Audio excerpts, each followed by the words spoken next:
ग्रंथ में वर्णन आता है कि ताज बेगम का स्वभाव था, वो भले ही मुस्लिम कुल में जन्मी लेकिन उनके मन में दया का भाव था। वो कभी भी अवसरों पर, इनके उत्सवों पर जो भी मांस आदि खाने का प्रकरण होता था वो नहीं खाती थी, बल्कि लड़ती थी अपने पिताजी से। पिताजी, एक जीव को मार करके हम कैसा उत्सव मना रहे हैं, हम कौन से भगवान को प्रसन्न कर रहे हैं। जो एक जीव की मृत्यु स्वीकार कर रहा है वो परमात्मा एक दिन हमारी मृत्यु भी स्वीकार कर लेगा। ऐसे परमात्मा को हम कैसे भजन कर सकते हैं पिताजी। इस बात से बहुत लड़ती थी अपने घर में, दया की भावना थी, इसलिए गोपीनाथ जी को भागे।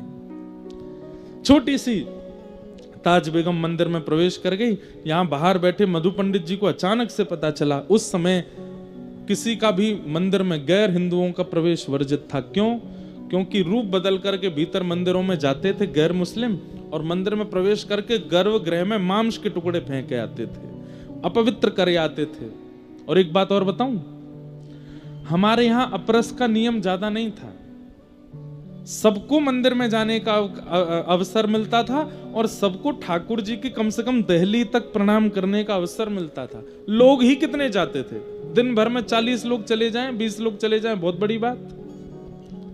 सबको ठाकुर जी की दहली तक, कहीं कहीं तो ठाकुर जी के चरण छूने तक का अधिकार था। मुगलों के बाद जब अपवित्रता इन्होंने फैलानी प्रारंभ की, तब अपरस की स्थिति, सबको नीचे ही रुकना है, ऊपर कोई नहीं आएगा, पुजारी जी को कोई नहीं छुएगा, ऊपर कोई नहीं, ये सब नियम बन गए।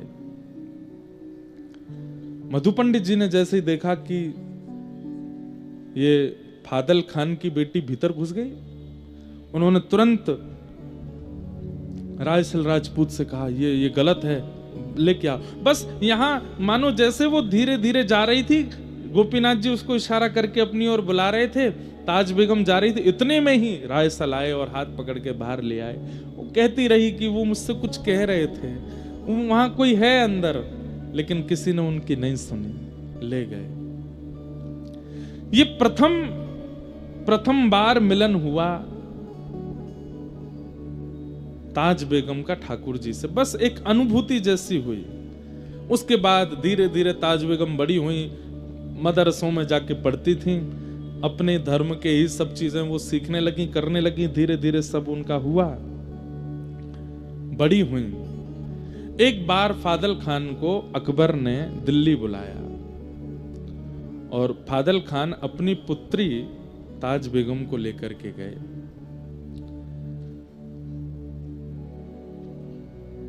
जैसे ही सभा में ताज बेगम पर अकबर की दृष्टि पड़ी, और वो जिस काम से बुलाया था वो काम वाम तो सब भूल गए। उसने फादल खान से कहा, हम तुम्हारे सब काम करवाएंगे, जो तुम कहोगे सब कर लेंगे, तुम्हारी जो जो हिसार में तुम चीजें चाहते हो, ये करवाना है वो करवाना है, और भी तुम्हारा सब हम करने को तैयार हैं, पर बदले में हमें कुछ चाहिए। बोले क्या?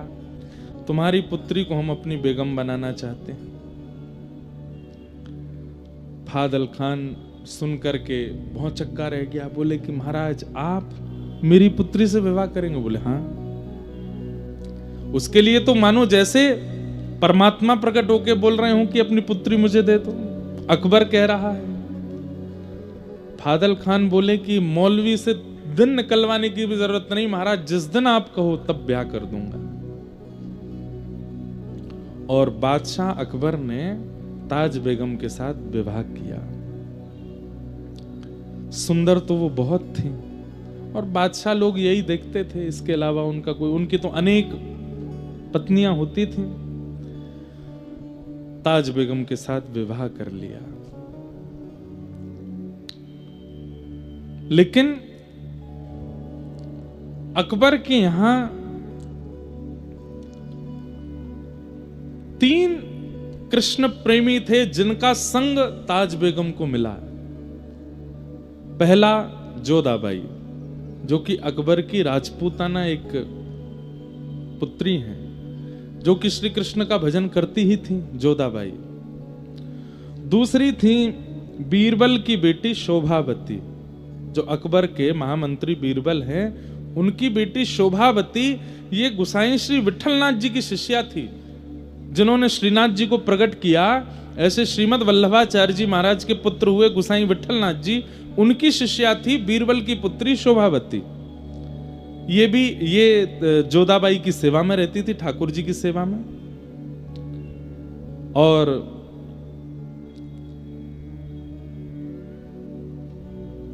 तीसरी हुई वृंदावन दास जी, एक थे, उनकी बेटी लीलावती।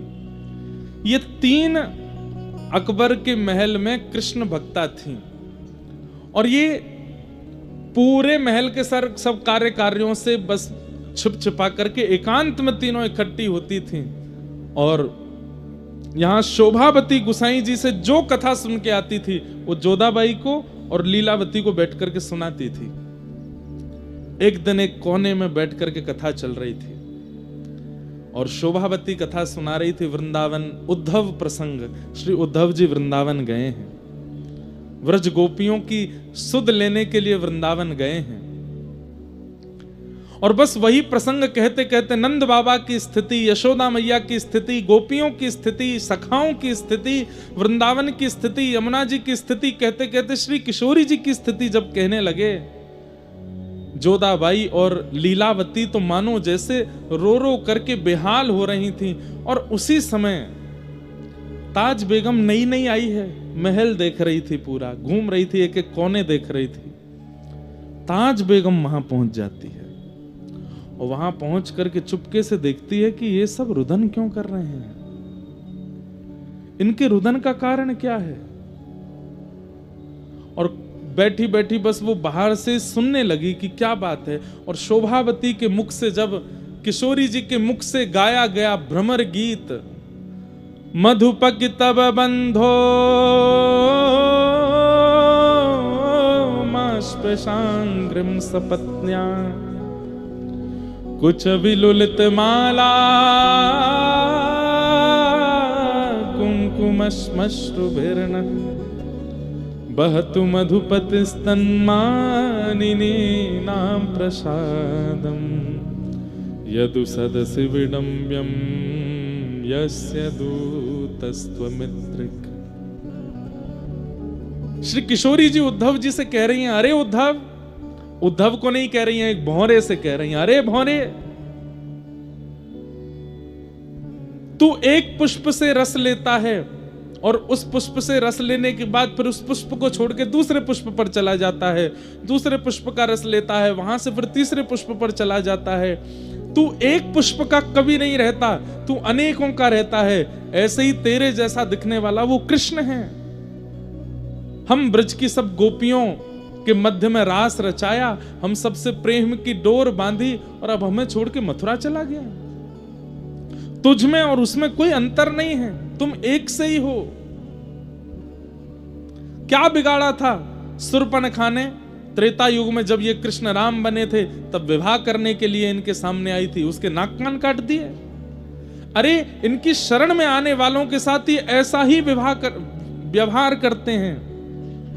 किशोरी जी उस भ्रमर को डांट रही हैं और सब सखियां बैठ के सुन रही हैं। ये कथा शोभावती सुना रही है जोधाबाई और लीलावती को, और बाहर बैठी बैठी सुन रही हैं ताज बेगम।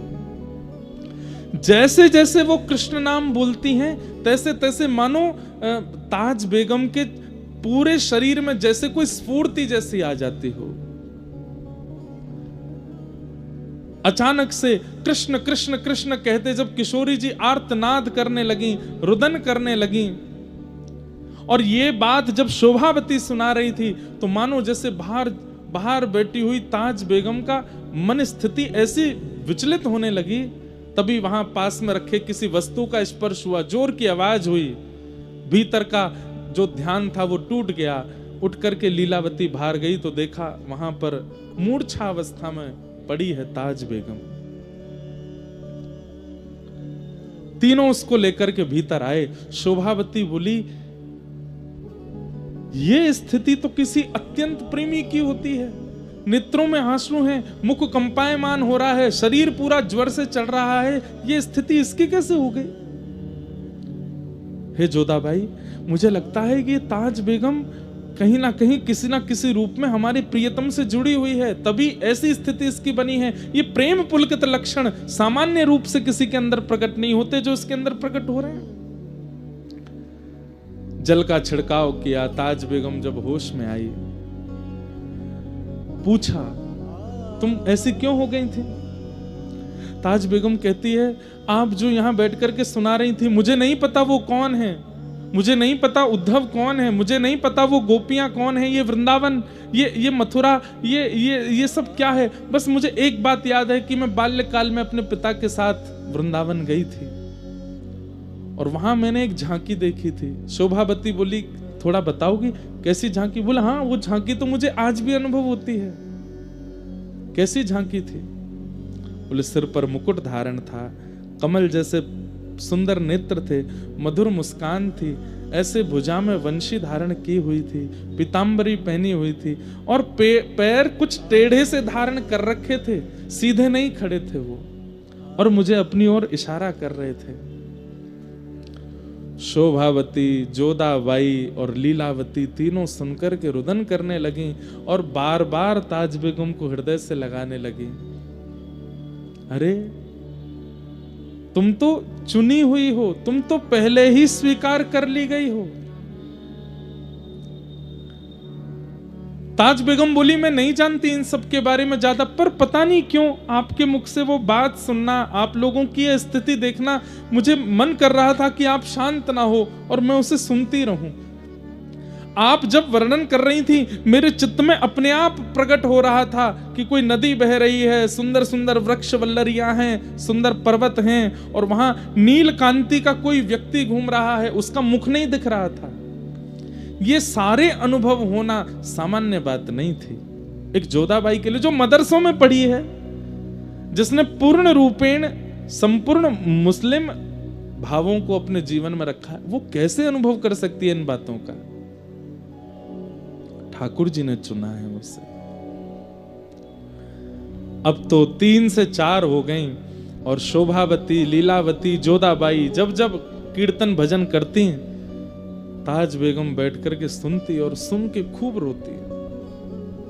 लेकिन ताज बेगम अकबर को इतनी प्रिय थी, वो ज्यादा देर अपने से दूर उसको रहने नहीं देते थे, और ये घूम घूम करके आती और बस इनसे योजना बनवाती कि कैसे भी मुझे उनसे दूर लाओ। जोधाबाई के ठाकुर जी का उत्सव होता, ताज बेगम खूब उसमें आनंद करती। यही कथाओं की श्रृंखला चलती गई और चलते चलते कुछ समय वर्ष निकल गया। आज ताज बेगम शोभावती से कहती है, मुझे ऐसा क्यों लगता है कि मैं एक जगह रुक गई हूं, उससे आगे नहीं बढ़ पा रही हूं। मैं एक स्थान पर ही, एक भाव में ही हूं, उससे ऊपर मेरे भाव जा नहीं पा रहे हैं। आप नित्य कथा सुनाती हैं, पर मेरी स्थिति एक ही जगह, मानो जैसे मैं कहीं फंस गई हूं। उससे आगे बढ़ने का, इस पथ पर और आगे जाने का, जिस प्रियतम की आप चर्चा सुनाती हैं, उनसे और मिलने का और क्या उपाय हो सकता है? तब शोभावती कहती है, गुरु आश्रय, शरणागति, गुरु दीक्षा, ब्रह्म संबंध, यही हैं वो नियम जिनसे कोई गुरु तुम्हें स्वीकार, मतलब भगवत प्राप्त व्यक्ति तुम्हें स्वीकार करे तो तुम्हारी गति बढ़ने लगेगी। ताज बेगम बोली, मुझे गुरु कैसे मिलेंगे? बोले, मेरे गुरुदेव गुसाई श्री विठलनाथ जी हैं, तुम चाहो तो उनसे दीक्षा ले लो। बोले, कैसे लूंगी मैं? मुझे कभी बादशाह जाने नहीं देंगे, और बादशाह आप लोग जानते हैं कि वो 24 घंटे मेरी पहरेदारी सी करते रहते हैं, पूछते रहते हैं कहां है ताज, कहां है ताज, कहां है। उन्हें 24 घंटे मैं चाहिए हूं। इन सबके बीच से निकल करके गुरु आश्रित होना, ये कैसे होगा? बहुत ध्यान से सुनिए, आज पहली बार हम इतने विस्तार से सुना रहे हैं ताज बेगम का चरित्र। तब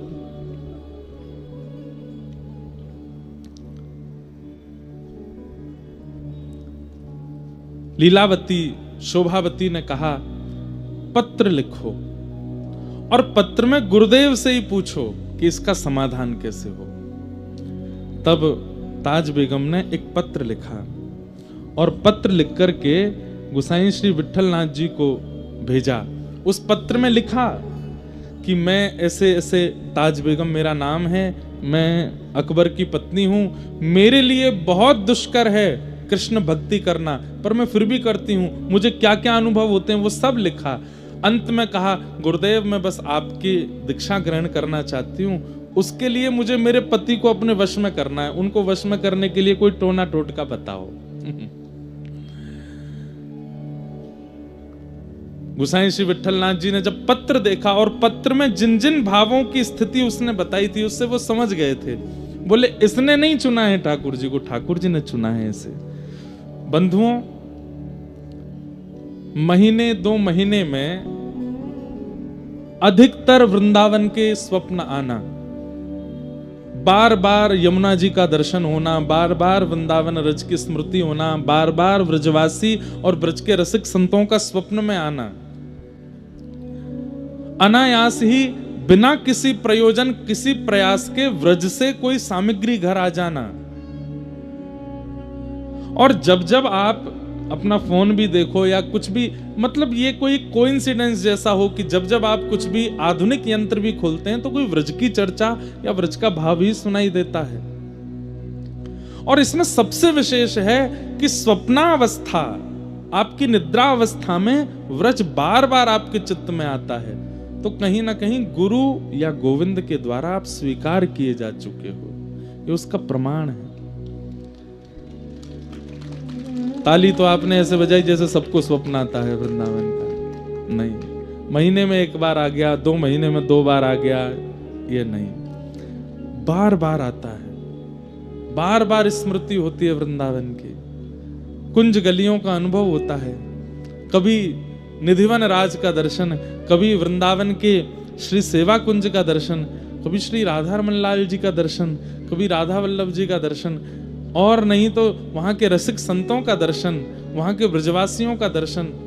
और वृंदावन भी आज वाला वृंदावन नहीं, या वो वाला वृंदावन नहीं जो आप पहले देख करके आए हो, भीड़ भाड़ है, लोग बाग मार काट मची है दर्शन की, नहीं। एक अलग सी अनुभूति होती है, परम शांत, परम सौम्य, परम शीतल वृंदावन का अनुभव स्वप्न में बार बार होता है, या जिस धाम पर आपकी निष्ठा है वहां का अनुभव होता है। तो गुरु गोविंद के द्वारा आप स्वीकार किए जा चुके हो, बस बताइएगा नहीं किसी को, होने दीजिए, होने दीजिए उस अनुभूति को, बार बार होने दीजिए उस चिंतन को। थोड़ा जागृत अवस्था में नियम बना लीजिए, व्रज रज लगाया कीजिए, थोड़ा नाम जप बढ़ा दीजिए, गुरुदेव के द्वारा प्रदत्त मंत्र बढ़ा दीजिए, ठाकुर जी की सेवा बढ़ा दीजिए, बीच बीच में वृंदावन, ये सब गोपनीय रूप से करना है, बताइए मत, होने दीजिए उस अनुभव को। एक दिन वही अनुभव एक ऐसी स्थिति पर ले जाएगा जिस स्थिति की प्राप्ति के लिए तरसते हैं वैष्णव जन। बस एक चीज का ध्यान रखना है, रस बतावे से रस घटे, बताना नहीं है। तो जब पत्र में लिख करके गोसाई जी से पूछा कि ये मेरी स्थिति है, अंत में लिखा कोई टोना टोटका बताइए जिससे मेरे पति मेरे वश में हो जाएं और ये मुझे आपके शरणागति लेने की आज्ञा दे दें। तो हंस करके एक ताम्र पत्र पर कुछ लिखा और उसको एक ताबीज में डाल करके काले कपड़े से बांध करके और गोसाई विठलनाथ जी ने भिजवा दिया अकबर के पास। ताज खां के हाथ जब वो पड़ा तो बोले कि ये ताबीज भेजा है गोसाई जी ने और लिख दिया था कि इसको अपने पति के गले में बांध दो। ताज खां से प्रेम तो करता ही था अकबर।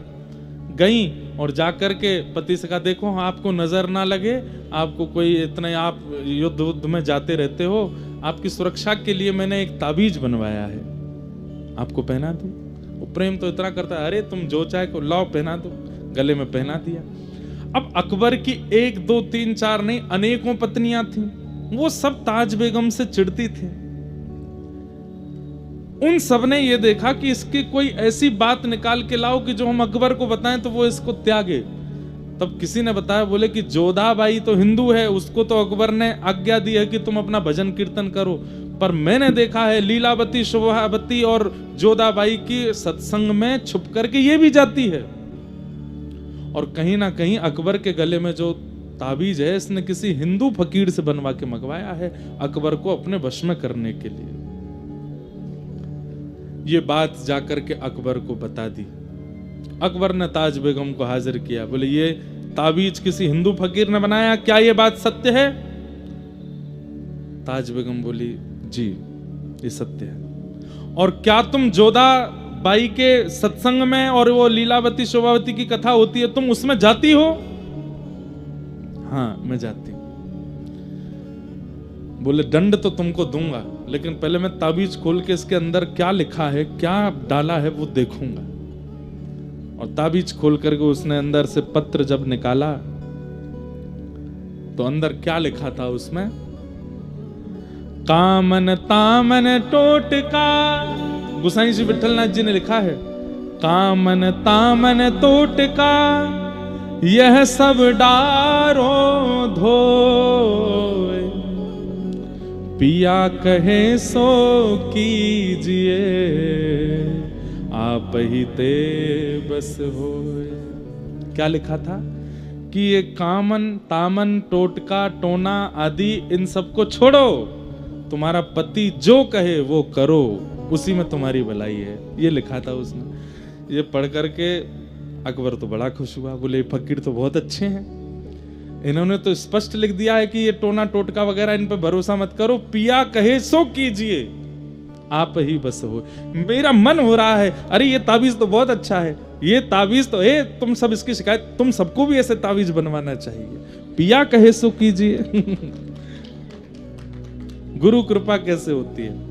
मेरा मन हो रहा है इनसे मिलने का कि कौन है ये फकीर, कौन है।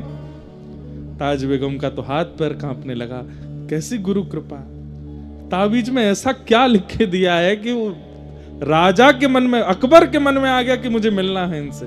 बोले गोवर्धन में विराजते हैं गोसाई श्री विठलनाथ जी, चलो इनको मिलके आते हैं, इतना अच्छा बेगमों को ज्ञान देने वाले फकीर को तो मिलना चाहिए। निकल पड़े ताज बेगम के साथ गोवर्धन। तलहटी में पहुंचे। अब अकबर बादशाह तो पूरे भारत का है, तो उसके आगे तो आना पड़ता था। गोसाई जी वैसे किसी बादशाह को देख के, हमारे ब्रज के संत ज्यादा उसको देते नहीं थे, लेकिन अकबर में थोड़ा, आप अकबर को देखें, इस पर संतों की बड़ी कृपा। स्वामी श्री हरदास जी का चित्र जो आज पूरे विश्व को मिला, ये अकबर ने बनवाया था। स्वामी श्री हरदास जी का चित्र जो वीणा हाथ में लेके हम सब दर्शन करते हैं, वो अकबर ने बनवाया था। और कहते हैं जहां पर अकबर बैठ के नमाज पढ़ता था, वहां पर मीराबाई का और गोस्वामी तुलसीदास जी का और स्वामी श्री हरदास जी का, इनके चित्र लगे रहते थे। इनका नित्य दर्शन करता था वो। गोसाई श्री विठलनाथ जी के पास गए, वहां जाके उनका दर्शन किया, सब बातचीत हुई। लेकिन गोसाई जी तो अंदर की बात जानते हैं कि ताज बेगम तो चरणाश्रित होने आई है। तब कहा कि आपकी बड़ी कृपा है, आपने मेरी पत्नी को, ये ज्ञान तो सबको मिलना चाहिए, आपने बहुत अच्छा लिखा, मेरा मन हो गया आपसे मिलने का। तब उन्होंने कहा आपको नहीं पता है पर मैं आपको बता देता हूं, आपकी जो गृहिणी है ताज, इसमें जन्म सिद्ध भक्ति के गुण हैं हमारे ठाकुर के प्रति। अकबर ताज की ओर देखे, ताज बेगम कुछ ना कहे। क्या ये सत्य है? बोले जी, लेकिन इस पर आप कुछ कर नहीं सकते। देखिए वो आपका कुछ बुरा नहीं चाहती हैं, और ये तो स्वतंत्रता है, वो किसी को भी भजे। वो मुसलमान हैं, लेकिन आप तो जानते हैं ये कायम खां परिवार से हैं, इनके पूर्वज तो हिंदू ही थे। इनके मन में थोड़ा कृष्ण भक्ति है, तो ये चरणाश्रित होना चाहती हैं, मुझे करने दीजिए।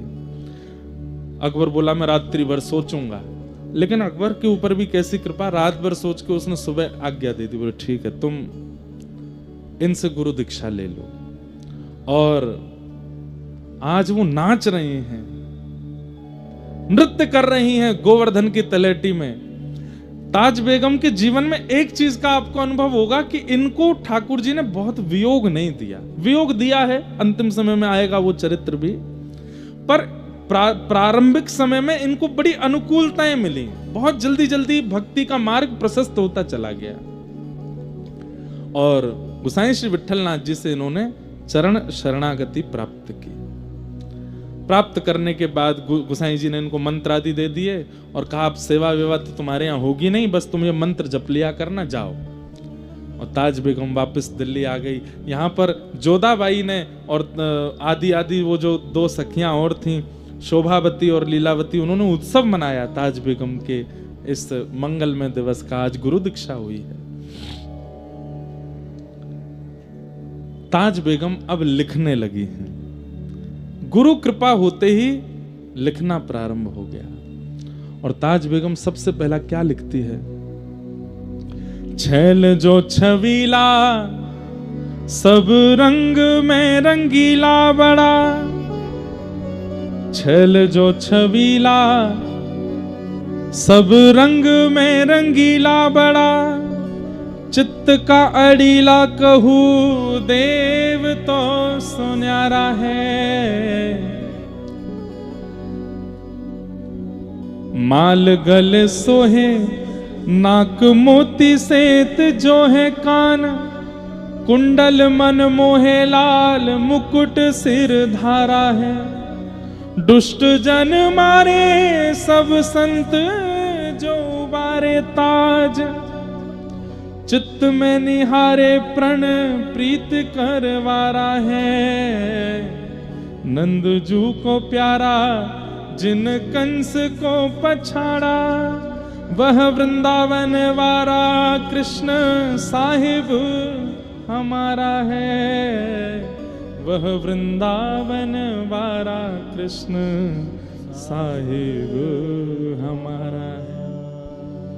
और ताज बेगम लिखती हैं और सुनकर के जोधाबाई आदि सब निहाल हो जाती है। एक बात तो मैं कहता हूं बंधुओं, जो पाएगा वो गाएगा, वो बिना गाए रह नहीं सकता।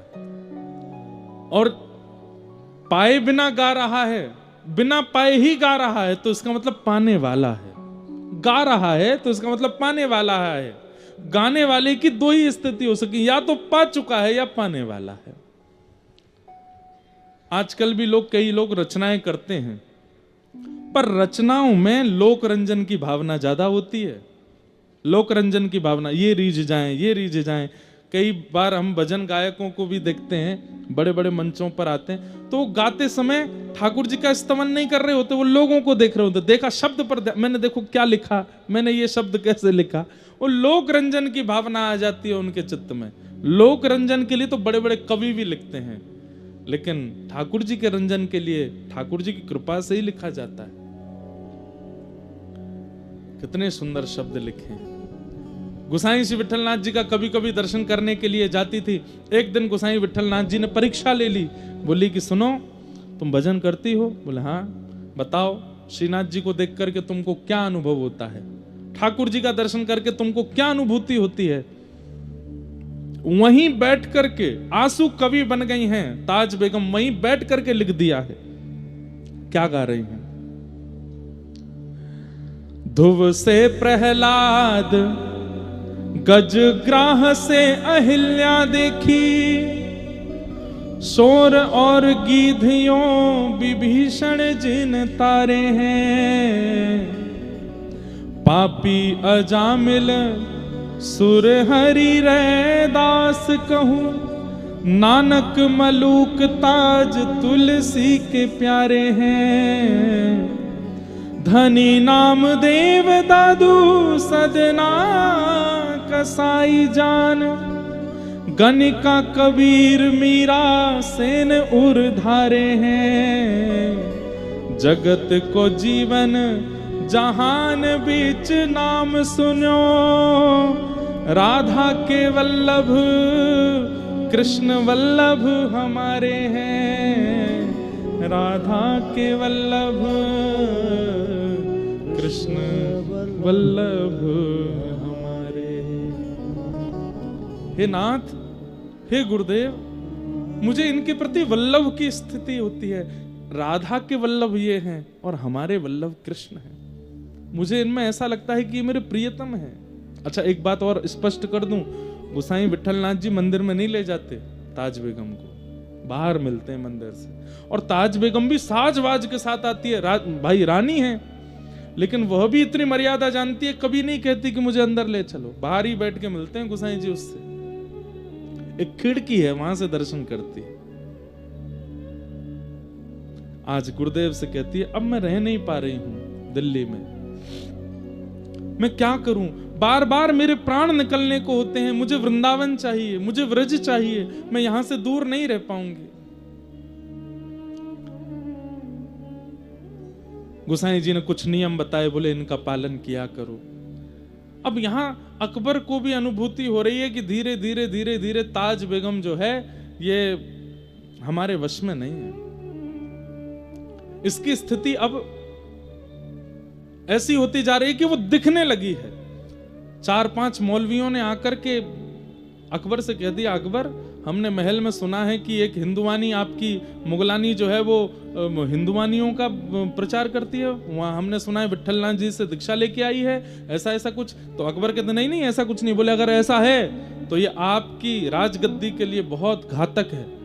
अगर ये बात पूरे भारत के मुसलमानों को पता चलेगी तो आपके प्रति श्रद्धा खत्म हो जाएगी। अकबर को लगने लगा कि जोधाबाई तक तो ठीक है, लेकिन ताज बेगम की खबर अगर बाहर फैल गई कि वो कृष्ण भजन करती है, कथा सुनती है, तो मेरे प्रति अश्रद्धा हो जाएगी। तो एक दिन ताज बेगम से बोलते हैं देखो तुम बार बार वृंदावन मत जाया करो। ताज बेगम बोली देखिए मैं वृंदावन के बिना रह नहीं सकती, अब मैं वृंदावन के बिना रह नहीं सकती, अब मुझे जाना है और मैं आपसे प्रार्थना कर रही हूं मुझे रोकिए मत, नहीं तो मेरा देह रह जाएगा, प्राण निकल जाएंगे। मैं बस आपसे एक ही चीज मांगी, हर महीने मुझे वृंदावन जाने दिया कीजिए, मैं वृंदावन के बिना अब रह नहीं सकती।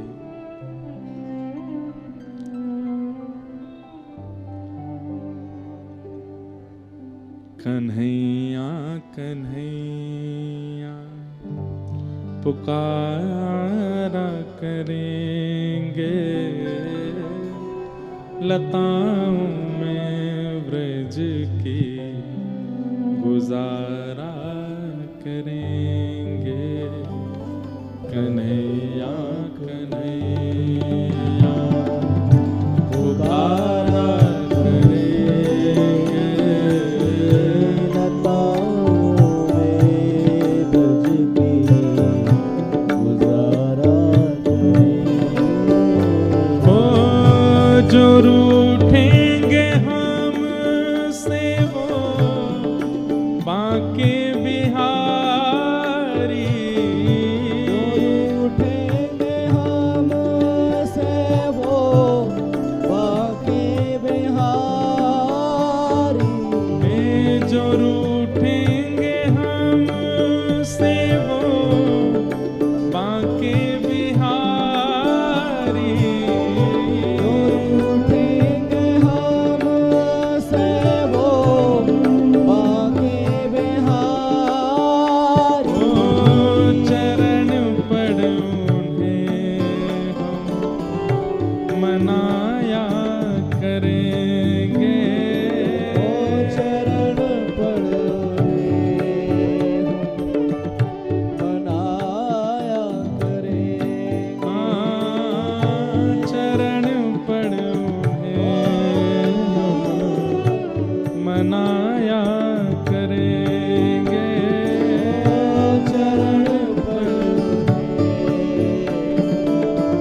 उन्होंने नचाए हैं ब्रह्मांड सारे।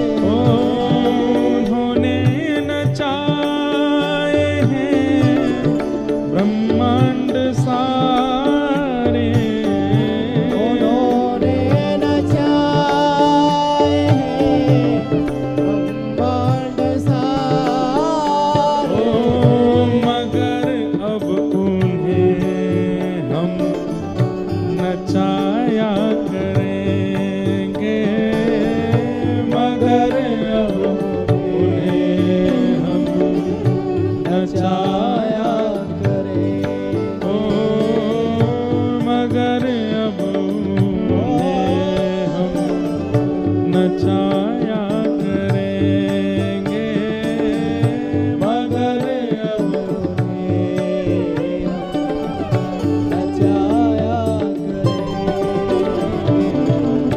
कन्हैया कन्हैया पुकारा करेंगे। लताओं में व्रज की गुजारा करेंगे। कन्हैया कन्हैया पुकारा करेंगे। लताओं में ब्रज की गुजारा। वृंदावन वृंदावन वृंदावन रहो रे। वृंदावन वृंदावन वृंदावन चलो रे। वृंदावन की गलियों में राधे राधे कहो रे। गलियों में राधे राधे कहो रे। हाँ वृंदावन की गलियों में राधे राधे कहो रे। वृंदावन की गलियों में राधे राधे कहो रे। श्री वृंदावन वृंदावन वृंदावन रहो रे। श्री वृंदावन वृंदावन वृंदावन कहो रे। हे वृंदावन की गलियों में राधे राधे कहो रे। श्री वृंदावन की गलियों में श्यामा श्यामा रटो रे। जय राधे राधे जय राधे राधे जय राधे राधे श्री राधे राधे हमें श्याम से मिला दे। वृंदावन में बसा दे। श्री राधे राधे जय राधे राधे श्री राधे राधे जय राधे राधे जय राधे राधे श्री राधे राधे। उन्हें प्रेम डोरी से हम बांध लेंगे। उन्हें प्रेम डोरी से हम बांध लेंगे। ओ फिर वो कहाँ भाग जाया करेंगे। फिर वो कहाँ भाग जाया करेंगे। कन्हैया कन्हैया पुकारा करेंगे। लताओं में ब्रज की गुजारा करेंगे। कन्हैया कन्हैया बैठ जाओ। पुकारा करेंगे। लताओं में ब्रज की गुजारा और करेंगे। ताज बेगम की स्थिति देख करके अकबर ने ये निर्णय ले लिया कि बाकी सब मेरी पत्नियां तो दिल्ली रहेंगी, ताज को मैं आगरा के किले में रखूंगा। और ताज बेगम को लेकर के आगरा चले गए ताकि बाकी मुसलमानों की नजरों से ये दूर रहे, क्योंकि जिस स्थिति में जा चुकी है वहां से निकल नहीं पाएगी। और वहां से वृंदावन भी पास है, जब इसका मन होगा चली जाया करेगी।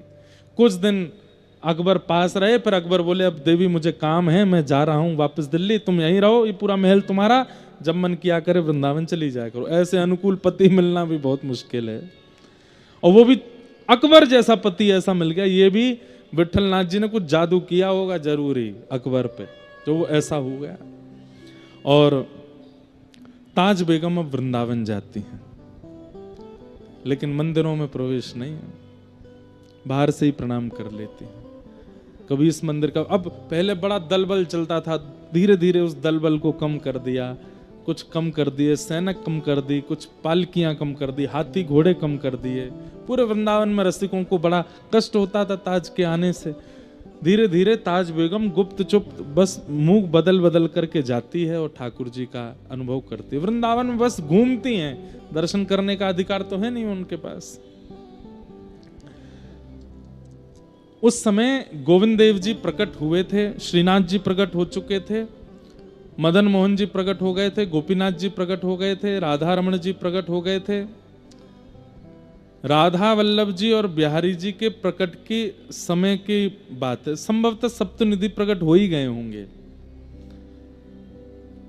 गोविंद देव जी ये नित्य जाती थी।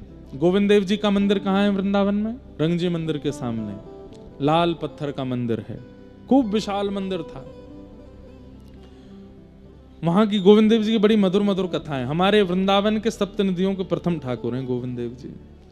तो गोविंद देव जी जाती, गोपीनाथ जी जाती, जिनको इन्होंने बचपन में देखा था, तो वही बाहर से दर्शन करती। तो बाहर से दर्शन करने में क्या होता कि दर्शनार्थी इतने खड़े होते, तो कभी तो ठाकुर जी की पीताम्बरी ही दिखती, कभी ठाकुर जी की वंशी ही दिखती, कभी ठाकुर जी की भुजा ही दिखती, कभी बस मुकुट ही दिखता। मुखमंडल सालों तक इतनी भीड़ के कारण मुखमंडल दिखता ही नहीं था। खूब देर खड़ी रहती, हल्की सी झलक आती और फिर कोई आ जाता सामने, पर ये बाहर से दर्शन करती थी, अंदर नहीं जाती थी, नियम नहीं तोड़ती थी। लेकिन सालों साल दर्शन करते करते करते एक दिन इनको गुस्सा आया और ठाकुर जी से बोले, मैं भीतर नहीं आ सकती क्योंकि मैं मुगलानी हूं, पर आप तो बाहर आ सकते हो, आप क्यों नहीं आते? क्या मेरे भजन में, क्या मेरे साधन में, क्या मेरे भाव में कोई कमी है जो आप बाहर नहीं आते? अरे आपको जगत का नाथ कहा जाता है, तो फिर अकेले हिंदुओं पर कृपा क्यों कर रहे हो? क्या हम मुसलमान जगत में नहीं आते? और आपको मेरे मुस्लिम भेष से इतनी तकलीफ है, तो चलो आज बन के आती हूँ हिंदुआनी। और आज गई हैं, हाथों में मेहंदी लगाई, पैरों में महावर लगाए, बुर्का आदि जैसा कुछ पहनती थी, आज घेरदार पहना है स्वरूप, सिर पर चुनरी डाली, अपने केश के बीच में सिंदूर लगाया है, हाथों में चूड़ियां पहनी हैं। और जैसा एक हिंदू प्रवेश हमारे माताएं बहनों का जैसा स्वरूप होता है, वैसा स्वरूप बना करके, पैरों में पाजे वादी पहन करके, और बिल्कुल मानो ऐसा लग रहा था कोई राजपूतानी आ रही है। आज श्रृंगार करके आई और गोविंद देव जी के सामने खड़े होकर के ताज बेगम ने एक पद गाया, सुनो दिल जाने मेरे दिल की कहानी, सुनो दिल जाने मेरे दिल की कहानी, तेरे हाथ हूँ बिकानी, तेरे हाथ हूँ बिकानी, बदनाम भी सहूंगी, सुनो दिल जाने मेरे दिल की कहानी। शब्दों में थोड़े उर्दू शब्द हो सकते हैं क्योंकि मुसलमान ही हैं। देव पूजा ठानी में नवाज हूँ भुलानी, तजे कलमा कुरान तेरे गुणन गहूंगी मैं। क्या देखना चाहते हैं आप? गोपियां आई थी, मैंने सुना था लीलावती जब कथा सुनाती थी दिल्ली में, वो कहती थी कि जब गोपियां सब छोड़ करके आपकी शरण में आई, आप उनसे भी पूछ रहे थे कि क्यों चली आई हो। तब गोपियों ने कहा था, मयिवम विभोर हति भवान गदितुम नृशंसम संत्यज्य सर्व विषयाम स्तवपाद मूलम। हम सब छोड़ के आपकी शरण में आई हैं, क्योंकि आप ही कहते हैं प्रेम गली अति सांकरी तामे दो ना समाए। जिस हृदय में आप बसते हैं उस हृदय में कुछ और नहीं होना चाहिए। इसलिए सब छोड़ करके गोपियां गई थी आपके पास, मैं भी सब छोड़ के आई हूं, सब छोड़ दिया मैंने। देव पूजा ठानी आप, मैंने सुना कि शंकर जी पर जल चढ़ाने से आप प्राप्त होते हो, तो मैं शिव जी का आराधन करने जाती हूँ। मैंने सुना यमुना स्नान से आप मिलते हो, तो मैं यमुना स्नान करती हूँ। मैंने सुना गले में कंठी माला पहनने से आप मिलते हो, मैं गहने नहीं पहनती, पूरे गले में कंठी माला पहन के रहती हूँ। कैसे भी मिलो तो सही।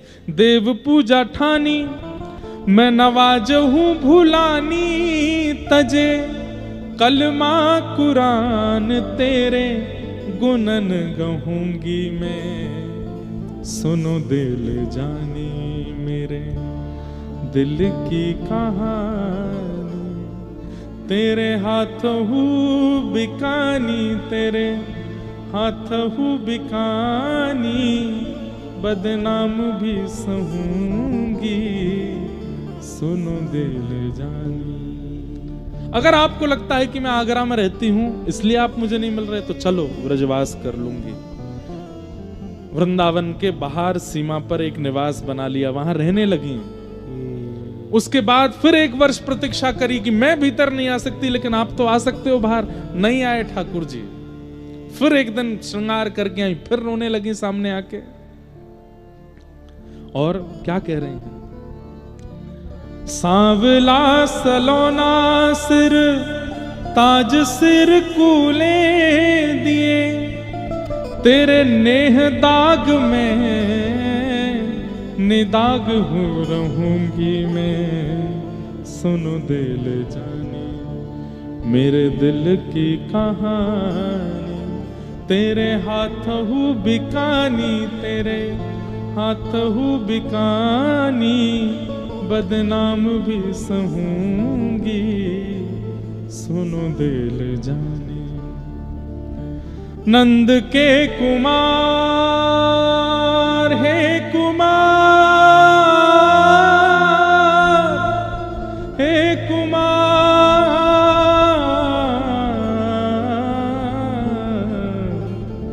नंद के कुमार कुर्बान तेरी सूरत पे, हूँ तो मुसलमानी हिंदुआनी हूँ रहूंगी मैं। आज से सिंदूर भरूंगी, हाथों में चूड़ी पहनूंगी, महावर लगाऊंगी।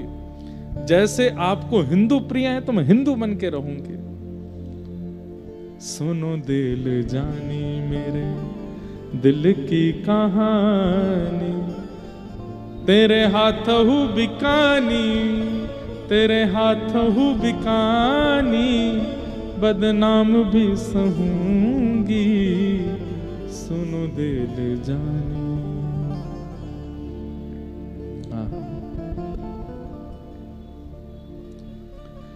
कहत सहजादी ठाकुर कभी सौंपे जिकर, वृंदावन छोड़ अब कितहूँ न जाऊंगी, सुनो दिल जानी मेरे दिल की कहानी। सालों साल रोज जाती हैं गोविंद देव जी और यही पद गाती हैं गोविंद देव जी के सामने बैठ के। देखती हूं आप हटीले हो तो मैं आपसे ज्यादा हटीली हूं, कब तक नहीं आओगे बाहर मुझसे मिलने। दर्शन बंद होने के बाद ताज बेगम निकल जाती थी, कोई संत महापुरुष कोई सत्संग कर रहे होते तो वहां बैठ के सुनती थी। भोजन पानी त्याग दिया है कि नहीं मिलेंगे तो फिर अन्न ग्रहण नहीं करूंगी। मैं मंदिर की पवित्रता देख के भीतर नहीं आऊंगी, पर आपको बाहर आना पड़ेगा, मेरी जिद है अब। तभी एक दिन अचानक से मानो ताज बेगम को रात्रि यमुना पुलिन पर जिस कुटिया में रहती थी वहां पड़े पड़े स्मरण हुआ कि अरे लीलावती ने कथा में सुनाया था कि सब ब्रज गोपिकाएं अपने घर छोड़ करके जब इनसे मिलने के लिए गई तो ये मिले और उनके साथ रास किया और फिर अंतर ध्यान हो गए, और अंतर ध्यान होने के बाद जैसी अभी मेरी स्थिति है, मैं पेड़ों से बात करने लगती हूँ, मैं यमुना जी से बात करने लगती हूँ, मैं जल थल किसी का विचार ना करके सबको चैतन्य मान के चर्चा करती हूँ, सबसे पूछती हूँ कहाँ मिलेंगे श्याम सुंदर। यही स्थिति तो गोपियों की हुई थी। फिर क्या किया था उन गोपियों ने, क्या बताया था लीलावती ने? अरे उसने बताया था यमुना तट पर श्री किशोरी जी की शरण ग्रहण की थी, और किशोरी जी की शरण ग्रहण करने पर गोपी गीत गाया था, और तब श्याम सुंदर ताशाम आविर्भूत सौरी स्मयमाय मुखाम्बुज पीतांबर दर्श रघवी साक्षान मनमत प्रकट हो गए थे ठाकुर जी। अरे मैं किशोरी जी के पास तो गई ही नहीं अभी तक। तब ताज बेगम बरसाना जाती है और श्री जी के महल पर नहीं चढ़ती है, बस नीचे से ही पुकार रही है श्री जी को, नीचे से ही शिकायतें कर रही है, मैंने सब छोड़ दिया, सब त्याग दिया, देखिए ना आपके वल्लभ कितना सताते हैं हमें। हे किशोरी जी, आपकी कहानी लेकर के, आपकी आशा लेकर के आज फिर जा रही हूं, कह दो, समझा दो इन्हें, मिले मुझसे। बंदी बनूंगी राधा रानी महारानी जुकी, तुर्किन बहाए नाम गोपिका रखूंगी मैं, सुन दिल जानी मेरे दिल की कहानी, तेरे हाथ हूँ बिकानी, तेरे हाथ हूँ बिकानी, बदनाम भी सहूंगी, सुनो दे ले जानी। और आज किशोरी जी को प्रणाम करके गई, गोविंद देव जी के सामने जाकर के गाने लगी, लेकिन आज भी ठाकुर जी नहीं आए, रोती बिलखती चली गई अपनी कुटिया में। आज 4-5 दिन हो गए, कुछ खाया पिया नहीं है, और बस अब सोच लिया अब इनके पास भी नहीं जाऊंगी। किशोरी जी भी इनसे ही मिल गई हैं, वो भी कोई कृपा नहीं कर रही हैं, और पड़ी पड़ी बस बोली अब बस यहीं प्राण त्याग दूंगी, अपने इस देह को अंत कर दूंगी। और सुन लो हे गोविंद देव, सुन लो मेरी बात, तुमसे कह करके जा रही हूं, यहीं यमुना जी के तट पर वृंदावन में तुम्हारा दर्शन करते हुए आज प्राण त्याग दूंगी मैं अपने। इस जन्म में नहीं मिलोगे तो अंत में आपका स्मरण करते हुए, वृंदावन का स्मरण करते हुए, यमुना जी का स्मरण करते हुए जब प्राण त्यागूंगी तो अगले जन्म में वृंदावन वासिनी बन करके आऊंगी, फिर तुम्हें प्राप्त करूंगी, छोड़ूंगी नहीं। एक बार आ गई हूं शरण में, अब नहीं छोड़ूंगी। शायद मेरे मुसलमान होने से ही तुमको दिक्कत है, तो मैं ब्रजवासिनी बन करके आऊंगी। बस इसी विरह में यमुना जी और सबसे प्रार्थना कर रही हूं, मेरे प्राण ले जाओ, अब नहीं जीवित रहना।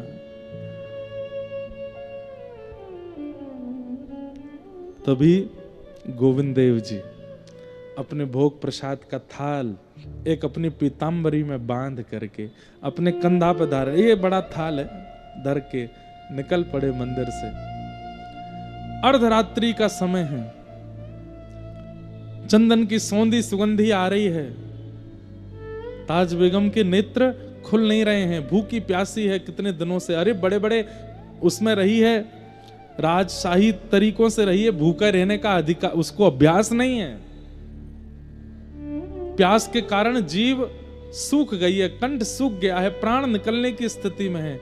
और उसी समय देखती है कि किसी ने दरवाजे पर दस्तक दी है, चंदन की सुगंधी से पूरी कुटिया महक उठी है। और तभी द्वार खुलता है। आहा, वरहा पीडम नटवर वपुः कर्णयो कर्णकारं बिभ्रतवास कनक कपिसं वैजयन्तीं च मालां वंशी विभूषित करा नवनीर दाभात पीतांबरा अरुण बिंब फलाधरोष्ठात। कमल नयन श्याम सुंदर की ऐसी मधुर झांकी, अपने कंधे पर थाल लिए, दूसरा हाथ अपने कमर पर रखे और थाड़े हैं। अरे ताज, तो को भूख ना लगे? देख करके तो ताज बेगम बस अपने होश खो बैठी है। श्याम सुंदर, गोविंद देव, मेरे मदन मोहन, मेरे साहिब आप हैं क्या? हाँ, मैं ही आया हूं। मूर्छित हो गई। वहीं मूर्छित हो गई। ठाकुर जी अपना थाल रखे, ताज बेगम के सिर पर अपना हाथ फेरने लगे, उसके अश्रु पोंछे, और बस ये क्षणिक सी कृपा करके ठाकुर जी वहां से अंतर ध्यान हो गए। कोई कहता है ठाकुर जी घर आएंगे तो हम ऐसा करेंगे, ठाकुर जी घर आएंगे तो हम अंगना सजाएंगे, दीप जलाएंगे। अरे ठाकुर जी घर आएंगे, बेहोश हो जाओगे आप, उनकी रूप झांकी सह नहीं कर पाओगे। और एक बात बोलूं, ठाकुर जी घर आए और आप कुछ कर पाए तो समझो ठाकुर जी ने कोई और आया है। ठाकुर जी घर आए तो कुछ नहीं होगा, कुछ कर ही नहीं पाओगे, बैठे रह जाओगे, स्तब्ध मूर्तिमंत हो जाओगे, आपकी इंद्रियां शिथिल हो जाएंगी। ठाकुर जी चले गए, अपनी पीतांबरी और पीतांबरी में बंधे थाल को छोड़ गए। थोड़ी देर बाद जब होश आया, रोने लगे, निकल करके बाहर पूरे वृंदावन की परिक्रमा रोते हुए लगाया। कहां चले गए श्याम सुंदर, कहां चले गए आप? नहीं मिले। देखा सुबह का सूर्योदय हो रहा है, कुटिया पर आ गई है, पूरे वृंदावन को देख लिया, लेकिन ठाकुर जी नहीं मिले। तब अपनी कुटिया के बाहर उस रज को बार बार अपने अंग से लगाती, यहीं तो खड़े थे, ऐसे ही तो ठाड़े थे, और उस थाल को अपने कंधे पर उठाती है, ठाकुर जी की तरह ठाड़ी हो जाती है, ऐसे ही तो ठाड़े थे, वह आकृति बनाने लगती है। पीतांबरी को हृदय से लगा लेती है, बार बार उसको कभी मुख से लगाती है, हृदय से लगाती, हृदय से लगाती है। थाल में रखे प्रसाद को खूब प्रेम से पाती है, यमुना जल पान करती है,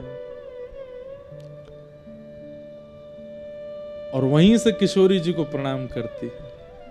आज तक बरसाने नहीं गई थी तो नहीं आए, हे श्यामाजू कल आपकी शरण में आई तो देखो नंदन नंदन थाल लेकर के आए, मुझे पवाने के लिए आए। बस अब कुछ नहीं चाहिए, बस ये दर्शन अवलोकन हो गया और कुछ नहीं चाहिए। बस अब एक ही आश है, मुझे ले जाइए, मैं अब नहीं रह सकती इस संसार में। यमुना जल से थाल को पहुंच करके किसी के हाथ मंदिर भिजवा दिया। मंदिर के पुजारी ढूंढ ही रहे थे थाल कहां चला गया। जब थाल आया और पीतांबरी रखी देखी तो बोले कहां से लाए हो? बोले ताज बेगम के यहां से। पुजारी जी ने आके ताज बेगम से पूछा थाल तुम्हारे पास कैसे आया? बोले कि क्या मेरी सामर्थ्य है लाने की? नहीं तो कैसे आया होगा समझ जाइए। आप सुबह गए थे तो क्या मंदिर ताला खुला हुआ था? बोले नहीं। तो सोच जाइए कैसे आया था। पुजारी जी को ये बात समझ आ गई और उन्होंने जाकर के पूरे वृंदावन में ये बात फैला दी कि श्री ठाकुर जी ताज बेगम के यहां जाते हैं। अब तो यश होने लगा ताज बेगम का, घबरा गई इससे, ये नहीं चाहिए था मुझे। अब तो जहां से निकलती हैं लोग प्रणाम करते हैं, दंडवत करते हैं। अब तो मंदिर के द्वार खोल दिए, बोले भीतर आ जाओ दर्शन कर लो। ताज बेगम कहती नहीं, ये सब नहीं चाहिए था। आधी रात में ही वृंदावन छोड़ करके महावन चली गई, गोकुल के पास। भ्रातः तिष्ठ टले टले विटपिनाम ग्रामेषु भिक्षामटः स्वच्छंदम पिबयामुनम जलमलम चीराणि कंथाम कुरु सम्मानम कलयाति घोर गरलम। भक्ति में सबसे बड़ा विष क्या है? बहुत सम्मान मिलना। मिलना दोष नहीं है, उस सम्मान को ग्रहण करना ये बहुत बड़ा विष है। भक्ति घटेगी।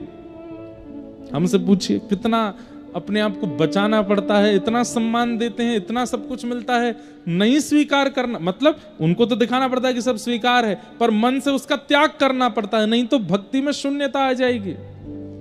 आधी रात निकल पड़ी और महावन चली गई ताज बेगम, और वहां जाकर के बस कृष्ण गोविंद का नाम गुणगान करती। अब एक बहुत सुंदर पद है, मुझे याद नहीं है, लेकिन उसकी अंतिम पंक्ति याद है। अब ताज बेगम बहुत सुंदर सुंदर पद रचना करने लगी है। अब हिंदी भाषा में करने लगी है, हिंदी से भी ब्रज भाषा में करने लगी। अब उर्दू शब्दों का प्रयोग नहीं करती है। तब होली का समय आया और वहीं महावन में एकांत में अपनी कुटिया में बैठी बैठी ताज बेगम मानसी चिंतन करती है ठाकुर जी का। और तब धमार का पद उन्होंने गाया, जो आज भी श्रीनाथ जी में धमार जब होली के पद आते हैं तो वो पद गाया जाता है। बहुरी ढप बाज रहे, इस प्रकार से वो पद है ताज बेगम का। तो उस पद की रचना कर रही थी ताज बेगम, और उस पद में सब वर्णन कर रही थी, कैसे रंग उड़ रहे हैं, कैसे वीर उड़ रहे हैं, कैसे सब गोपियां रंग खेल रही हैं, नंद बाबा की स्थिति, यशोदा मैया की स्थिति, ग्वाल बालों की स्थिति और सब गायों की स्थिति, व्रज का पूरा वर्णन करते हुए इतते आई कुंवर राधिका उतते कुंवर कन्हाई। और जैसे ही कुंवर कन्हाई का वर्णन किया, ठाकुर जी की झांकी देखी, अचानक से वो बस देखती जा रही हैं, लिखती जा रही हैं। अचानक से ठाकुर जी फेंट में गुलाल भर के लाए थे, और अचानक से रंग रंगित ठाकुर जी फेंट के गुलाल को अपने कंधा पे धारण करके, और वही मुद्रा जो पहली बार ताज बेगम ने देखी थी, हाथ में थाल है और एक हाथ कमर पर है, मंद मुस्का के पूछ रहे हैं तो भूख ना लगी। बस वही झांकी पुनः ठाकुर जी ने प्रकट कर दी मानसी में। और यहाँ पद लिख रही हैं, वो पद लिखते लिखते अचानक रुक गई। अब इस रूप का कैसे वर्णन करूं? ठाकुर जी मंद मंद देख रहे हैं। तभी ताज बेगम को दिखाई देता है कि उस होली में ताज भी खड़ी है, और ताज का हाथ जाकर के ठाकुर जी ने पकड़ा, ला करके होली के भीतर जैसे ही प्रविष्ट कराया है, ताज बेगम के प्राण वहीं छूट गए। आधा ही पद लिख पाई हैं, पूरा नहीं हो पाया था। वहीं बस कलम रखी रह गई ताज बेगम की। आज भी वो पद गाया जाता है, उस पद की रचना पूरी नहीं हुई थी, थोड़ी सी रह गई थी। तो बोले फिर क्या हुआ? उस दिन पूरे व्रजमंडल ने एक आकाशवाणी सुनी। ताज बेगम के प्राण निकलते ही अंतिम पंक्ति जो थी वो ठाकुर जी ने लिखी, निर्तत आवत ताज के प्रभु गावत गीत धमार। और ये आकाशवाणी में सबने सुना, जो ताज बेगम की स्थिति को जानते थे, ताज बेगम की कुटिया के आसपास ही रहते थे, उन्होंने जब ये आकाशवाणी सुनी, इतने मधुर स्वर में कोई बोले हैं, निर्तत आवत ताज के प्रभु गावत गीत धमार।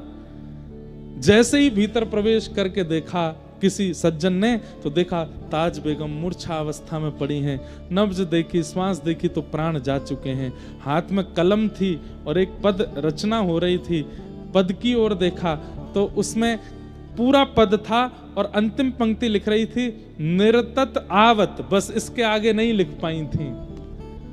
तब उन्होंने नेत्रों में आंसू भराए। ठाकुर जी ने आकाशवाणी करके पद को पूरा किया, निर्तत आवत ताज के प्रभु गावत गीत धमार। और श्री ताज बेगम को ठाकुर जी अपनी नित्य लीला में प्रवेश कराकर, आज भी ताज बेगम की समाधि है महावन में। बड़े बड़े सिद्ध लोग जाते हैं और वहां जाके श्री ताज बेगम जी को प्रणाम करते हैं। ऐसी ताज बेगम जिन्होंने ठाकुर जी को प्रियतम मान करके, उनके प्रति पति भाव रख के,